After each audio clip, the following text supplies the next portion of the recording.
Welcome to TradeTheNBI.com. This is John. This report is for the 26th of December, and well, what a record Christmas Eve it was. It was fantastic for a half day. Well, we hit that 2370-ish target range we had from quite a ways back, dip below the red line.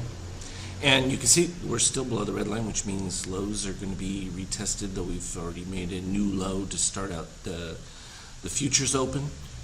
That begins the new trading session for post-Christmas. You see a big blank right there for actual Christmas.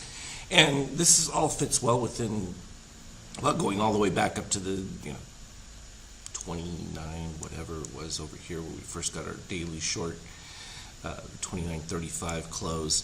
And we've proceeded. Now, you've noticed that we came close to a reset as we were getting, before it started to break down, and then boom, it failed. And we've stayed with the steel all the way above and no reset yet, which means we're still in a downdraft. And, despite some people's thinking that this is so crazy, we didn't have any support ranges between these zones, and we talked about this before. So that this has moved the way it has is not that unexpected. That the Fed has exacerbated or given a reason to accentuate it certainly helps, because they're raising rates simply because they can, not out of any real inflationary necessity.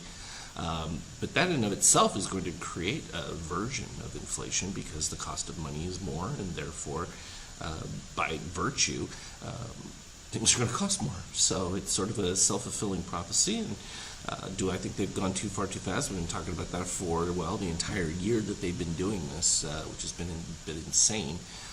Their idea of why all of a sudden now is it critical to balance their, or at least reduce their balance sheet when it wasn't important for a decade. Doesn't make a whole lot of sense, other than they're motivated for other reasons. And the euro pretty much stabilizing in the higher range. It had peaked out up there, and the euros isn't any panacea, but people have to move their money elsewhere. And of course, Treasury has been the flight to safety. Ridiculous at this value given the propensity for raising rates. Though, if we go back to that real quick, there has been an indication that some believe that this acceleration is going to drive the economy lower, which will ultimately result in the Fed having to cut what they've already done, because they've done it too quickly instead of allowing a slow absorption. There was nothing wrong with if they had waited 6 more months before the next increase, blah, blah, blah, blah. But if they felt that asset prices had gotten too high and they wanted to flatten them out, well, they did it, and they certainly it's going to quash real estate. The problem is they always tend to go a little too far too fast, which is something we've talked about before, that the Bernanke did the same thing that caused the 2008 crash, in my view, something we've talked about for years. Oil, though, is completely deflationary, and so have many of the other commodities, so kind of backwards in the thinking. Because of this, gold has had to spike, because it becomes a defensive play as you see all levels of potential devaluation in currencies. So you want to move to a precious metal, at least there's going to be some inherent value there, particularly if things continue to spiral. If we turn to our 5K chart, we started out a little bit of a pump, and we started getting short signals early on. It was a beautiful collapse coming down through. Then the 2413, which was a previous algo, became resistance popping through. And again, this is what we talk about with that steel constantly remaining up until it crossed back down here. And this was one of the few weak signals we got. Was a beginning of everything we looked for. The only problems with it were you didn't have green coming below red at all. That doesn't happen until later over here. And so this one was a little bit sketchier, and really didn't produce a buy even until we got to the 50% mark. So that was an unusual one, but it had produced a series of positive extremes, which meant the next signal became certainly wonderful to attack, and it was below the ABM gold, couldn't get back above that throughout it. It put in a warning right here when it crossed the steel crossed from below on the red, but orange rejected immediately and never quite made it underneath, and we didn't get green back above red. So it was kind of a perfect, like, okay, they're popping it, but this isn't enough to justify a new move. And from that moment on, we just cascaded lower, and it was just a steady move. And this is enormous volume for what was just a half day of trade. And you can see this steel remaining all the way up here. In fact, the inversion of moving above the 13.5 is equivalent from coming underneath. That's given this a little bit of impetus to the upside. Normally off this kind of first spike, you don't expect anything. What will happen is usually you see a little bit of flattening and rolls over and creates a P2, which would be the second move. But you would expect to see steel drop dramatically on this move to reset. Huge improvement from the shakeout from that standpoint, but we're already putting in positive extremes here in the pre-market move, and it's approaching the new 50% from the Morganachi because those falling highs tended to want to pull price to the upside of it, but they're going to continue to decline, well, all the way until right here shortly after. So that will be the next target, is that 2378 number. Is it too much too fast having gone down? No, not necessarily. People will often say that to me, and it's like, no, this is sort of that either playing roulette and 12 black come in and people say, oh well, reds do. Well, no, it doesn't work that way. You're more likely to get another black than you are a red. Until the trend changes, you go with it. In this particular case, we've got the immediate bounce back from an initial decline, and 50% mark will become an interesting one at that particular point. And you play it from there.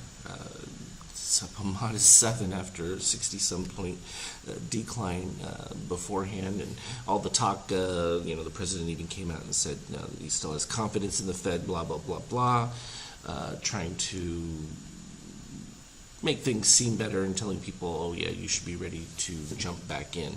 Well, I'm always a fan of jumping back in when there's actually a signal to jump back in, and in the absence of that, no, you just don't do it. It's been fantastic, and I've been talking about this for how many weeks, that it's these kinds of periods that produce such phenomenal returns in such a short period. They become extraordinarily exciting times, and to pass them by is a shame, because you don't often get this degree of volatility with this much certainty. I mean, these signals have been clean going through, and look at this, following all this throughout. You barely got a dip below the orange here, and it immediately popped above within 1 bar, and that wasn't even over the 23%. And by the time we did get over the 23%, it couldn't even hold, barely over that. So it was just a matter of I just continued to follow it because, well, I was short from, the 97 value as it trades right here, going all the way up. So not a whole lot to do right there.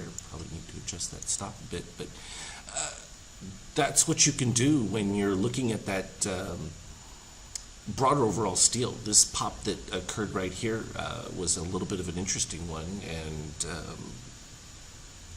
was the only deviation that we saw throughout, and the only one we've had in quite some time, and it really wasn't that severe, and it went parabolic immediately, which gave very specific targets. When you look at the positive extreme, we had the low of this bar right here, which was back down to 23.92. So there really wasn't anything to do other than just wait for the signal to come in. I mentioned it a little early here, and I said you certainly could wait for further confirmation, which comes within 2 more bars, right at that ABM yellow. So whether you waited for the full DOC spread or just for green to cross below, what I liked about it was that red had already started lower on the move when you had the crossover of the steel coming down below cyan, and that even though cyan was underneath from the original buy. And it worked beautifully for that. We see a convergence of it actually happening right now at this particular bar. At this point, though, this is a good question I get asked, because there are people who say, well, okay, you have green over the cyan, but what if orange gets above green? Does that end it? Not if it's above cyan. So in this case, now you flip to, all right, when do green and cyan change? And that becomes the critical point. And usually what happens is the green will roll over at the same time orange moves above.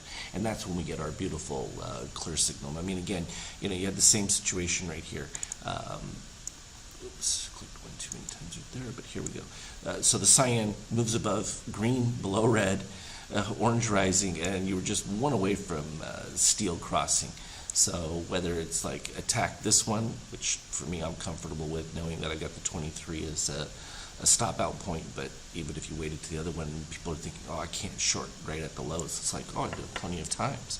And when you know the low is going to be broken, I mean, this tells you plain and simple that low is going to get broken, and boy, did it get broken. I mean, even if you waited until you're entering right there at 2360 and you're dropping all the way to 2340, it's another 20-point move prior to the close. It was just a fantastic time, especially to be posting all that as it was taking place. I didn't really expect all that much, just happened to follow it with the pre-market, and it just became explosive. And so it's one of those things where not turning a blind eye to any opportunity is always a good thing. And we certainly saw some results from it. So with this kind of a drop, though, a move upward of up to 30 points would not be out of the question. From a return standpoint, something we talk about a lot when we get big moves in any one direction, anywhere from 1/3 to a half move would not be uncommon. So not afraid to take longs when they come in, particularly when they're significant and you get the proper resets. When this dips below 7.5 for the steel, that's when that would change. That's another thing that you can always look for when you're in this kind of a continuation mode and you move above the 13. Once it goes above the 13 and you dip back below the 7.5, that's usually when you begin to roll over. So that's the first signing. You'll notice we were closer and it's kind of moved up from there. But if that dips back below, that's probably going to become very close to the point where everything turns around again. So keep an eye out for that. It is, still Christmas Day where some of you are, but in Europe it's already the 26th. So I hope that everyone had a wonderful holiday that celebrates Christmas, and we'll get back to it for exciting market action. As always, though, look for the Skype chat updates, and I will keep you informed and keep you on the right side of the market. It's just the beauty of what our indicators are doing for us. So, as always, though, trade well, and we will talk again later.